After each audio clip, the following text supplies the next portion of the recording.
আজকে এই ভিডিওটি শুরু হচ্ছে কল্যাণী ঘোষপাড়া স্টেশন থেকে। 500 বছর পুরনো এই সতী মায়ের মেলা কেন এত বিখ্যাত, কেনই বা দোল পূর্ণিমার দিন এই মেলা শুরু হয়, এবং এই 500 বছর পুরনো ডালিম গাছে সবাই মাটির ঘোড়া কেনই বা বাজছে। এছাড়া এই দুলাল চাঁদ, বাঁকা চাঁদ এরা কারা, কি আছে এদের গল্প, এখানে এত আউল বাউল কোথা থেকে আসলো, এই সমস্ত কিছুই দেখব আজকের এই ভিডিওতে। তাহলে চলুন ভিডিও শুরু করা যাক। সবাইকে দোল ও হোলির রঙিন শুভেচ্ছা জানিয়ে আজকের ভিডিও শুরু করছি। আমি চন্দন, আর আপনারা দেখছেন আমার চ্যানেল ডেস্টিনেশন উইথ চন্দন। আজকে আমি চলে এসেছি সতী মায়ের মেলার এখানে দেখবো হচ্ছে সতী মায়ের মন্দির, সাথে মেলাও দেখে নেবো। এই সতী মায়ের এই মেলাকে ঘিরে কিন্তু অনেক ইতিহাস রয়েছে, সেগুলোও বলবো। স্কিপ না করে পুরো ভিডিওটি দেখার অনুরোধ রইল। সবার আগে জেনে নেওয়া যাক এখানে আপনারা কিভাবে আসবেন।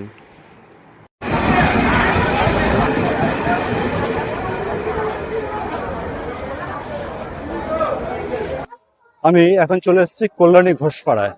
আমি এসেছি আগরপাড়া থেকে। এ হচ্ছে সেই কল্যাণী ঘোষপাড়া, যাবো হচ্ছে সতী মায়ের মেলা দেখতে। এখানে আসতে গেলে কিন্তু আপনাদেরকে কল্যাণী সীমান্ত লোকাল ধরেই আসতে হবে, কারণ এছাড়া কোনো অপশান নেই। যদি অন্য কোনো জায়গা থেকে আসেন তাহলে কিন্তু আপনাকে সেই কল্যাণী জংশনে নামতে হবে। সেই কল্যাণী জংশন থেকে আপনাকে আবার ট্রেন চেঞ্জ করে কল্যাণী সীমান্ত লোকাল ধরে কিন্তু আপনাকে নামতে হবে হচ্ছে কল্যাণী ঘোষপাড়া।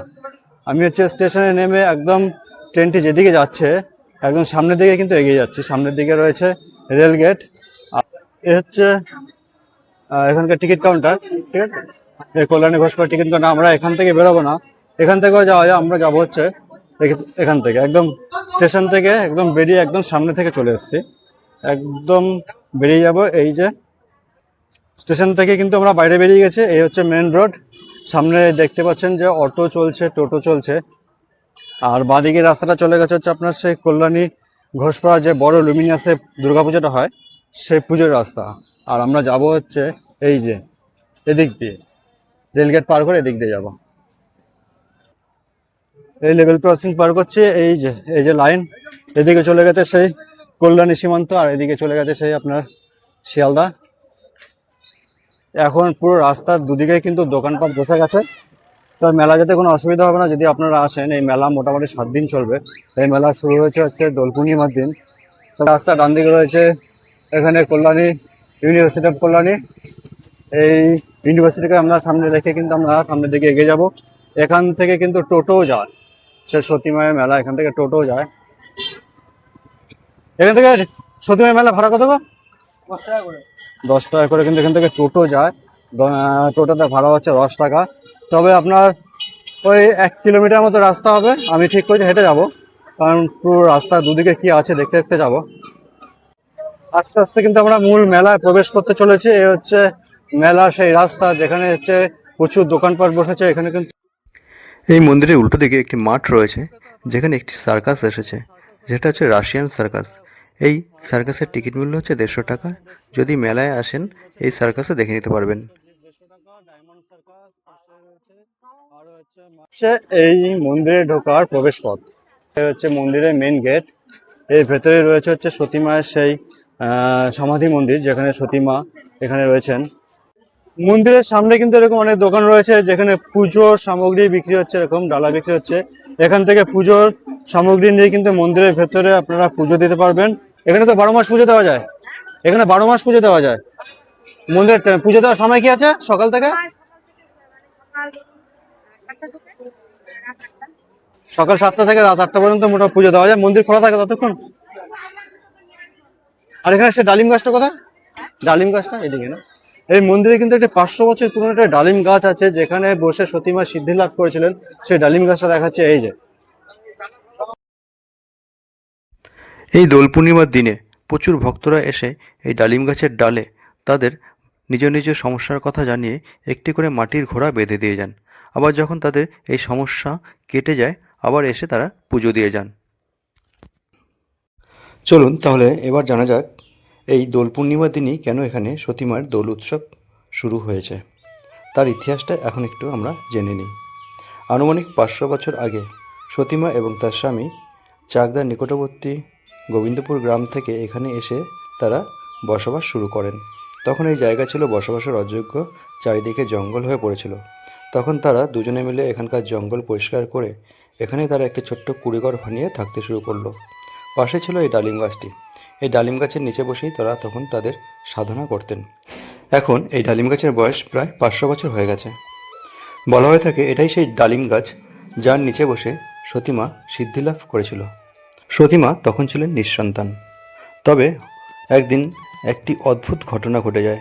হঠাৎ করে এক ফকির বাবা এই ডালিম গাছের নিচে এসে সতীমাকে জিজ্ঞাসা করলেন, মা তুমি কি চাও? তখন সতীমা কিছু না ভেবে বলে দেন, আমি নিঃসন্তান, আমার তোমার মতো একটি পুত্র সন্তান চাই। কিন্তু ফকির বাবা তখন কিছু না বলে সেখান থেকে চলে যান। এইভাবে কয়েক বছর কেটে যায়, কিন্তু সতীমা এবং তার স্বামী সেই স্থানে বসে সাধন ভজন চালিয়ে যেতেন। এরকম করে কয়েক বছর কাটার পর আবার হঠাৎ করে সেই ফকির বাবা সেই ডালিম গাছের নিচে এসে আবার হাজির হন এবং একইভাবে সতীমাকে প্রশ্ন করলেন, মা তুমি কি চাও? তখনও সতীমা একই উত্তর দেন, আমি নিঃসন্তান, আমি তোমার মতন একটি পুত্র সন্তান চাই। তখন সেই ফকির বাবা সতীমার সাধনায় মুগ্ধ হয়ে তাকে কথা দেন, মা আমি তোমার গর্ভে জন্ম নিচ্ছি, তুমি আমার নাম রেখো দুলাল চাঁদ। তারপর এই পবিত্র দোল পূর্ণিমার দিনই শ্রী গৌরাঙ্গ মহাপ্রভু দুলাল চাঁদ নামে তার গর্ভ থেকে ভূমিষ্ঠ হন। এই জন্য আজও এই দোল পূর্ণিমার দিনই অনুষ্ঠিত হয় এই সতীমায়ের মেলা। এই গৌরাঙ্গ মহাপ্রভু এখানে এসেছিলেন এখানে আউলিয়া মত প্রচার করবার জন্য।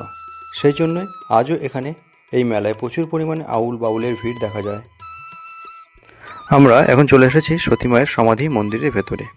আর এখানে রাখা আছে সতীমায়ের সেই পুষ্প সমাধি, আর পাশেই রাখা আছে সতীমা যে খাট ব্যবহার করতেন সেই খাট, এখনও কিন্তু একই অবস্থায় আছে। আর পাশে এই যে ঘর বাড়ি দেখতে পাচ্ছেন, এগুলো কিন্তু সতীমার বংশ পরম্পরায় যারা আছে তারা এখনও এখানে বাস করছে এবং এরাই হচ্ছে এই মেলাটিকে এখন পরিচালনা করছেন।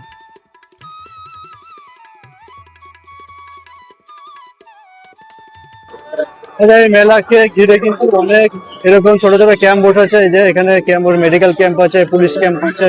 মানে আপনাদের কিন্তু কোনো অসুবিধা হবে না। এখানে যদি কোনো কেউ অসুস্থ হয়ে যায় তার জন্য কিন্তু মেডিকেল ক্যাম্প রয়েছে, অরাজকতা সৃষ্টি হলে পুলিশ ক্যাম্প রয়েছে, এখানে অনেক ক্যাম্প রয়েছে, কোনো অসুবিধা নেই। এবার যাব হচ্ছে বাঁকা চাঁদের মন্দির দেখতে। এই বাঁকা চাঁদের মন্দির নিয়ে কিন্তু একটি বড় ইতিহাস রয়েছে। সেটা হচ্ছে এরকম, এখন যে মন্দিরটি দেখতে পাচ্ছেন এটা হচ্ছে বাঁকা চাঁদের মন্দির। এই বাঁকা চাঁদ নিয়েও কিন্তু একটি বড় ইতিহাস রয়েছে। সেটা হচ্ছে সতীমা যখন সিদ্ধিলাভ করলেন তখন তার নাম চারিদিকে ছড়িয়ে পড়ল। তখন তার প্রচুর ভক্ত হলো, দলে দলে তার কাছে প্রচুর ভক্তরা তাদের সমস্যা নিয়ে চলে আসতে লাগলো। এরকমই এক ভক্ত সতীমাকে এসে বলল তিনিও নিঃসন্তান, তিনিও পুত্র সন্তান চায়।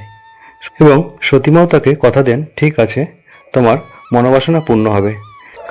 তারপর থেকে কিছু সময় যাওয়ার পর সে ভক্তও কিন্তু গর্ভবতী হন, কিন্তু তার গর্ভ থেকে ভূমিষ্ঠ হয় একটি মাংসপিণ্ড। তখন সে ভক্ত সে মাংসপিণ্ডকে নিয়ে সতীমার কাছে চলে আসেন, বলেন মা আমি এই নিয়ে কি করব, এটা আপনিই রেখে দিন। তখন সতীমা সে মাংসপিণ্ডকে লালন পালন করতে শুরু করেন। কিছুদিন যাওয়ার পর সে মাংসপিণ্ডটি একটি মানুষের আকার নিতে শুরু করে, কিন্তু সেই মানুষের আকারটি একটু বক্রভঙ্গ অবস্থায় ছিল, তাই থেকে তার নাম হয়ে যায় বাঁকা চাঁদ। পরবর্তীকালে সতীমা সেই শিষ্যকে খবর দিয়ে বাঁকা চাঁদকে নিয়ে যাওয়ার জন্য বলেন, কিন্তু বাঁকা চাঁদ যেতে রাজি হন না, তিনি এই আশ্রমেই থেকে যান এবং পরবর্তীকালে শোনা যায় তিনি একজন বড় সাধক হয়ে গেছিলেন। এই ছিল বাঁকা চাঁদের গল্প, আর এই হচ্ছে সেই মন্দির।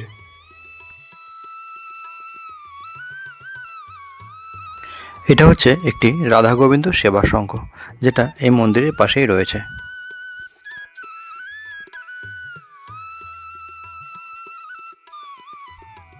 এই মন্দির থেকে বেরিয়ে দেখতে পাবেন একটি পুকুর। এই পুকুরটিকে বলা হয় দুধ পুকুর।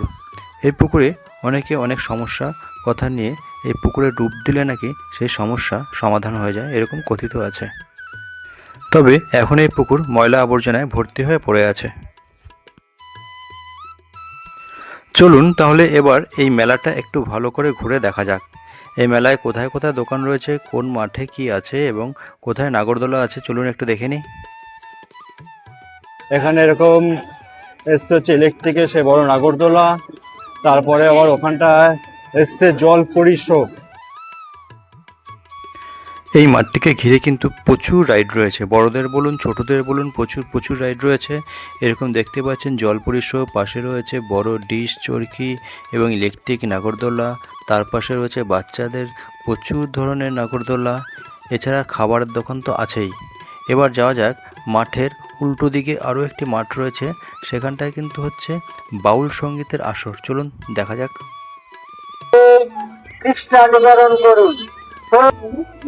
এই মেলাকে কেন্দ্র করে কিন্তু এখানে অনেক মঞ্চ তৈরি হয়েছে, যেখানে দোলের আগের দিন থেকে এখানে কিন্তু এরকম বাউল উৎসব শুরু হয়। এখানে কিন্তু সেই বাউলের মঞ্চ করা আছে।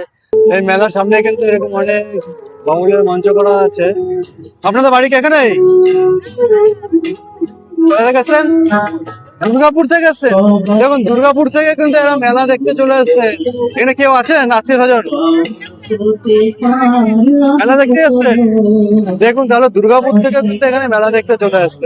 ঠিক আছে, তাহলে দর্শক বন্ধুরা এই ছিল আজকে সতী মায়ের মেলা সম্পূর্ণ ভিডিও কেমন লাগলো কমেন্ট করে জানাবেন। যদি চ্যানেলে নতুন হয়ে থাকেন অবশ্যই সাবস্ক্রাইব করে দেবেন, আর ভিডিও ভালো লাগলে লাইক শেয়ার কমেন্ট করে দেবেন। তাহলে আবার আসবো অন্য একটি ভিডিওতে। ভালো থাকবেন, সুস্থ থাকবেন। Thank you.